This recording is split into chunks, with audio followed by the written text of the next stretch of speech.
आमच्या शिवसेना उद्धव बाळासाहेब ठाकरे पक्षाचे पदाधिकारी पंकज बारसकर व सागर निकम यांच्या नेतृत्वाखाली आज अमरावतीला माजी खासदार नवनीत राणा यांच्या घरासमोर हनुमान पठणाचा कार्यक्रम त्या ठिकाणी होणार आहे।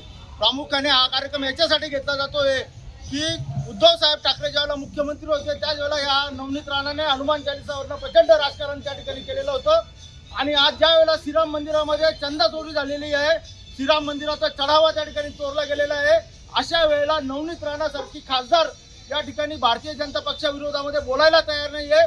विनाकारण हनुमान चालीसा रामरक्षा याच्यावरनं वारंवार त्या ठिकाणी खोटारडे स्टेटमेंट करून या ठिकाणी राजकारणाची दिशाभूल आणि राजकारण घडवण्याचं काम नवनीत राणासारखे बुलडॉग, मी बुलडॉग याच्याकरता म्हणेल की हे बुलडॉग या ठिकाणी भुंकत राहतात आणि समाजामध्ये त्या ठिकाणी तेढ निर्माण करण्याचं काम करतात।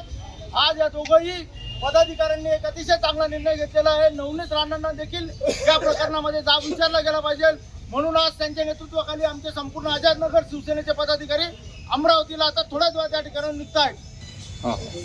आज चंद्रशेखर आझादनगर शिवसेनेच्या वतीने आम्ही पंकजदादा बारसकर आणि सगळ्या आझादनगरच्या नेतृत्वामध्ये आम्ही अमरावतीला या ठिकाणी रवाना झालेलो आहोत। आम्ही आपण जर पाहिलं तर 2021 साली नवनीत राणा यांनी ठाकरे सरकारच्या काळामध्ये मातोश्रीवर जाऊन हनुमान चालीसाचं पठण केलं आणि हिंदुत्वाचा जागर, नकली जागर करण्याचा त्या ठिकाणी प्रयत्न केला आणि त्याच अनुषंगाने आज जर आपण पाहिलं अयोध्या येथील श्रीराम मंदिरामध्ये हजारो कोटी रुपयाची देणगी या ठिकाणी चोरली गेलेली आहे आणि त्याची जबाबदारी भारतीय जनता पार्टीचं सरकार घ्यायला तयार नाही आणि या ठिकाणी खऱ्या अर्थाने राम भक्तांचा अपमान झालेला आहे आणि म्हणून आम्ही नवनीत राणा यांना जाब विचारण्यासाठी थेट आज धुळ्याहून अमरावतीकडे रवाना होत आहोत आणि आम्ही नवनीत राणा यांच्या निवासस्थानाबाहेर हनुमान चालीसा आणि रामरक्षा स्तोत्राचं पठण करणार आहोत। किती लोक? आम्ही साधारणतः 15 ते 20 लोक या ठिकाणी रवाना होतोय।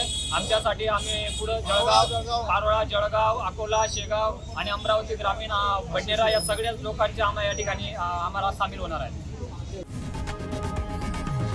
लोकशाही मराठी ऐका, पहा, जागरूक रहा।